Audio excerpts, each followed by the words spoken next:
என் மகளே, என் மகனே, உங்கள் மீது அன்பும் அக்கறையும் உடைய தேவனாகிய நான் உங்களுடனே தினமும் பேசிக் கொண்டிருக்கிறேன். இன்றைய நாளிலே நீங்கள் சந்தோஷமாக இருப்பதற்காக உங்களுடனே நான் பேசிக் கொண்டிருக்கிறேன். என் ஜனமாகிய நீங்கள் சில நேரங்களில் என்னிடத்தில் ஜெபிக்கும் பொழுது உடனடியாக உங்களுக்கு ஆசீர்வாதங்கள் கிடைக்க மாட்டேங்குது என்று வேதனையாக இருக்கின்றதா?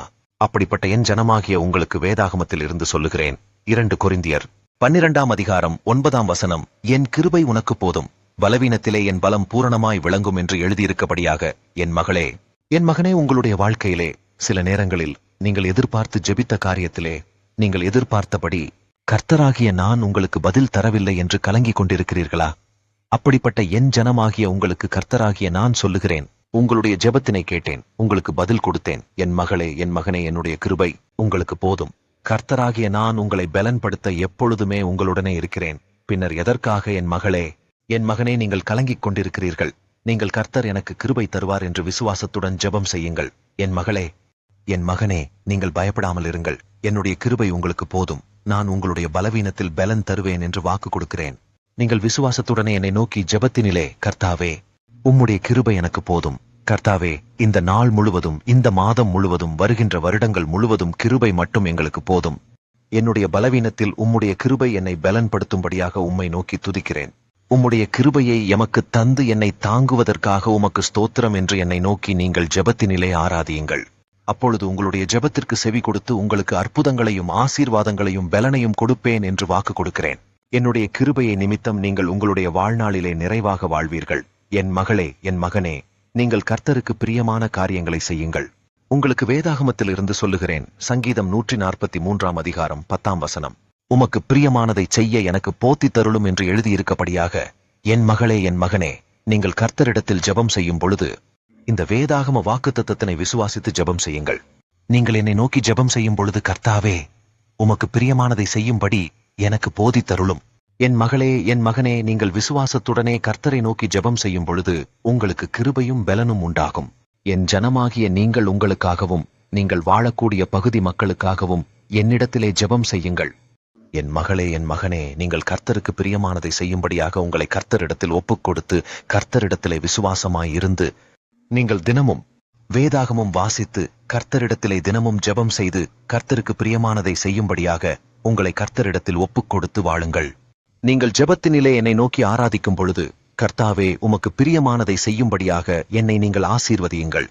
கர்த்தாவே, உமக்கு பிரியமானதை செய்யும்படியாக நான் ஒப்புக் கொடுத்து வாழ்கிறேன். நீங்கள் கர்த்தருக்கு பிரியமானதை செய்தால் கர்த்தராகிய நான் உங்களுக்கு நீங்கள் ஜெபத்தினிலே கேட்க கூடியவைகளை செய்வேன் என்று வாக்கு கொடுக்கிறேன். உங்களுக்கு வேதாகமத்திலிருந்து சொல்லுகிறேன். சங்கீதம் 84ஆம் அதிகாரம் 11ஆம் வசனம், கர்த்தர் கிருபையையும் மகிமையையும் அருளுவார், உத்தமமாய் நடக்கிறவர்களுக்கு நன்மையை வழங்காதிரார் என்று எழுதியிருக்கபடியாக, என் மகளே, என் மகனே, எதற்காக சோர்ந்து போய் இருக்கிறீர்கள்?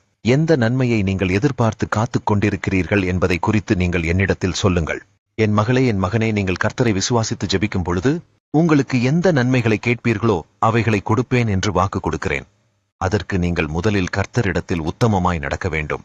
என் ஜனமாகிய நீங்கள் பாவம் செய்துவிட்டு உண்மையில்லாமல் கர்த்தருக்கு விருப்பமில்லாத காரியங்களில் ஈடுபட்டால் என்னால் எப்படி உங்களை ஆசீர்வதிக்க முடியும்? நான் பரிசுத்தமுள்ள தேவனாக இருப்பதினால் கிறிஸ்தவ பிள்ளைகளாக இருக்கக்கூடிய நீங்கள் பரிசுத்தமாய் வாழ வேண்டும் என்று கர்த்தராகிய நான் நினைக்கிறேன். என் மகளே, என் மகனே, நீங்கள் உண்மையாய் உத்தமமாய் நடந்தீர்கள் என்றால் கர்த்தராகிய நான் நீங்கள் எதிர்பார்க்கக்கூடிய நன்மைகளை செய்வேன். நீங்கள் கர்த்தரிடத்தில் உங்களை உண்மையாய் ஒப்புக் கொடுத்து பரிசுத்தமாய் வாழ வேண்டும். நீங்க சிந்தித்து பாருங்கள். உங்களுடைய வாழ்க்கையிலே நீங்கள் யாரையாவது ஏமாற்றிக் கொண்டிருக்கிறீர்களா? நீங்கள் வேலை செய்யக்கூடிய இடத்திலே உண்மையாய் இருக்கிறீர்களா என்று சிந்தித்து பாருங்கள். நீங்கள் ஊழியம் செய்யக்கூடிய இடங்களிலே மற்றவர்களுக்கு உண்மையாய் இருக்கிறீர்களா என்பதை சிந்தித்து பாருங்கள். நீங்கள் வசிக்கக்கூடிய இடத்திலே மற்ற மனிதர்களிடத்திலே உண்மையாய் இருக்கிறீர்களா என்று சிந்தித்து பாருங்கள். என் மகளே, என் மகனே, நீங்கள் எந்த காரியம் செய்தாலும் அந்த காரியத்திலே உண்மையாய் இருக்க வேண்டும். நீங்க செய்யக்கூடிய காரியங்களிலே மற்றவரை ஏமாற்றி பாவம் செய்யக்கூடாது. நீங்க மற்றவரை ஏமாற்றி பாவம் செய்துவிட்டு கர்த்தரை விசுவாசித்தால் என்னால் எப்படி உங்களுக்கு கிருபைகளை கொடுக்க முடியும்? நீங்கள் முதலில் உத்தமமாய் நடக்க கர்த்தரிடத்திலே ஒப்புக் கொடுத்து வாழுங்கள். மேலும் என் மகனே, என் மகளே, நீங்கள் உண்மையாய் வாழுங்கள். அப்படி நீங்கள் உத்தமமாக நடக்கும் பொழுது கர்த்தராகிய நான் உங்களுக்கு நன்மையை வழங்காமல் இருக்க மாட்டேன் என்று வாக்கு கொடுக்கிறேன். உங்களுக்கு என்ன நன்மைகள் வேண்டுமோ அவைகளை இன்றே செய்வேன் என்று சொல்லுகிறேன். நீங்க சிந்தித்து பாருங்கள். நீங்கள் எங்கேயோ உண்மையை தவறி இருக்கிறீர்கள். அந்த காரியம் உங்களுடைய மனதினை பாதித்திருக்கிறது. நீங்கள் என்னை நோக்கி ஜெபத்தினிலே, கர்த்தாவே, நாம் சிலரிடத்திலே உண்மையில்லாமல் நடந்துவிட்டேன், நான் பாவத்தினை செய்துவிட்டேன், என்னை மன்னித்து ஆசீர்வதியும். இனிமேல் நான் உண்மையாய் இருக்க உங்களிடத்திலே ஒப்புக் கொடுத்து வாழ்கிறேன். நான் உண்மையாய் வாழ, உத்தமமாய் வாழ என்னை ஆசீர்வதிக்கும்படியாக உம்மை நோக்கி துதிக்கிறேன் என்று என்னை நோக்கி நீங்கள் ஜெபத்தினிலே ஆராதியுங்கள். அப்பொழுதே உங்களுக்கு எதிர்பார்த்த நன்மைகள் உங்களுக்கு கிடைக்கும் என்று வாக்கு கொடுக்கிறேன். நீங்க வேலை செய்யக்கூடிய இடத்திலே, நீங்கள் வியாபாரங்கள் செய்யக்கூடிய இடத்திலே, நீங்கள் ஊழியம் செய்யக்கூடிய இடத்திலே, நீங்கள் வசிக்கக்கூடிய இடத்திலே நீங்கள் உண்மையாய் வாழ்ந்தீர்கள் என்றால் உங்களுக்கு இன்றே அந்த அற்புதம் நடக்கும் என்று கர்த்தராகிய நான் சொல்லுகிறேன். உங்களுக்கு வேதாகமத்திலிருந்து சொல்லுகிறேன். நீதிமொழிகள் 10ஆம் அதிகாரம் 22ஆம் வசனம், கர்த்தரின் ஆசீர்வாதமே ஐஸ்வர்யத்தை தரும், அதனோடே அவர் வேதனையை கூட்டார் என்று எழுதியிருக்கபடியாக, என் மகளே, என் மகனே, ஒருவர் பணம், புகழ் இவைகளையெல்லாம் கொண்டால் அவர் ஆசீர்வதிக்கப்பட்டவர் என்று அர்த்தமில்லை. அதிபதிகளாக இருக்கக்கூடிய அநேகர்களுக்கு நிம்மதி கிடையாது, சமாதானம் கிடையாது. அவர்களுடைய வாழ்க்கையிலே வேதனையாக இருப்பார்கள். ஆனால் அவர்கள் பணம், பெயர், புகழ் அனைத்தையும் பெற்று இருப்பார்கள். அவர்களால் மகிழ்ச்சியாக இருப்பது போன்ற தோற்றத்தினை ஏற்படுத்த மட்டுமே முடியும். உண்மையில் அவர்களுடைய உள்ளத்திற்கு தெரியும் உண்மையான சந்தோஷம், மகிழ்ச்சி அவருடைய வாழ்க்கையிலே இல்லை என்பது. ஆனால் கர்த்தராகிய நான் கொடுக்கக்கூடிய ஆசீர்வாதத்தினை நீங்கள் பெற்றுக்கொள்ளும் போது உங்களுக்கு வேதனைகள் இருக்காது. உங்களை பாவத்திலிருந்து விடுதலையை பண்ணி உங்களுக்கு ஆசீர்வாதம் அளிப்பேன். என் மகளே, என் மகனே, நீங்கள் பாவம் இல்லாமல் உண்மையாய் வாழும் பொழுதுதான் உங்களுடைய உள்ளத்திலே நிம்மதி, மகிழ்ச்சி, சமாதானம் இவைகளின்படி வாழ்வீர்கள். என்னை விசுவாசிப்பவர்களுக்கு கர்த்தராகிய நான் அவர்களை பாவங்களிலிருந்து விடுதலை பண்ணி அவர்களை ரட்சித்து அவர்களுக்கு மனமகிழ்ச்சி, சந்தோஷம், சமாதானம் ஆகியவைகளை உண்டு பண்ணுவேன் என்று வாக்கு கொடுக்கிறேன். நீங்கள் இந்த மாதிரியான ஆசீர்வாதங்களை பெற்று இருக்கிறீர்களா என்று சிந்தித்து பாருங்கள். நீங்கள் கர்த்தரிடத்திலே ஆசீர்வாதங்களை பெற்று கொள்வதற்கு உத்தமமாய் நடந்து உண்மையாய் இருக்க வேண்டும். நீங்கள் ஜெபத்தினிலே என்னை நோக்கி, கர்த்தாவே, உம்முடைய ஆசீர்வாதம் எங்களுக்கு தேவை. கர்த்தாவே, என்னுடைய வாழ்க்கையிலே வேதனை இல்லாத ஒரு ஆசீர்வாதம் எனக்கு வேண்டும். நாங்கள் மனமகிழ்ச்சியாய் வாழும்படி எங்களை ஆசீர்வதித்து உங்களுடைய கிருபையின் நிமித்தம் எங்களை ரட்சித்து எங்களை பாவத்திலிருந்து விடுதலையை உண்டு பண்ணி நாங்கள் உத்தமமாய் உண்மையுமாய் வாழ எங்களை ஆசீர்வதிக்கும்படியாக உம்மை நோக்கி காத்து கொண்டிருக்கிறேன் என்று நீங்கள் ஜெபத்தினிலே என்னை நோக்கி ஆராதியுங்கள். அப்பொழுது கர்த்தராகிய நான் உங்களுக்கு வேதனை இல்லாத ஒரு ஆசீர்வாதத்தினை கொடுத்து உங்களை ரட்சித்து பாதுகாத்து வழிநடத்துவேன் என்று வாக்கு கொடுக்கிறேன். உங்களுக்கு வேதாகமத்திலிருந்து சொல்லுகிறேன். சங்கீதம் 94ஆம் அதிகாரம் 19ஆம் வசனம், என் உள்ளத்தில் விசாரங்கள் பெருகுகையில் உம்முடைய ஆறுதல்கள் என் ஆத்துமாவை தேற்றுகிறது என்று எழுதியிருக்கபடியாக, என் மகளே, என் மகனே, சில நேரங்களில் உங்களுடைய உள்ளத்திலே சில காரியங்களை குறித்து, சில பிரச்சனைகளை குறித்து உங்களுடைய உள்ளத்திலே விசாரங்கள் பெருகுகிறது அல்லவா? உங்களுடைய உள்ளத்திலே துக்கம் பெருகும் பொழுது யாராவது நம்மை ஆறுதல் படுத்த மாட்டாங்களா, ஆறுதலான ஒரு வார்த்தை சொல்ல மாட்டாங்களா என்று உங்களுடைய உள்ளம் ஏங்கிக் கொண்டிருக்கிறது அல்லவா? அப்படிப்பட்ட என் ஜனமாகிய உங்களுக்கு கர்த்தராகிய நான் சொல்லுகிறேன், உங்களுக்கு ஆறுதலாக நான் இருப்பேன். உங்களுக்கு இருக்கக்கூடிய கஷ்டமான சூழ்நிலைகளில் உங்களை ஆறுதல் படுத்தி உங்களை ஆசீர்வதிப்பேன். என் மகளே, என் மகனே, எதற்காக கலங்கிக் கொண்டிருக்கிறாய்? கர்த்தராகிய நான் உன்னுடனே இருக்கிறேன், கலங்காதே.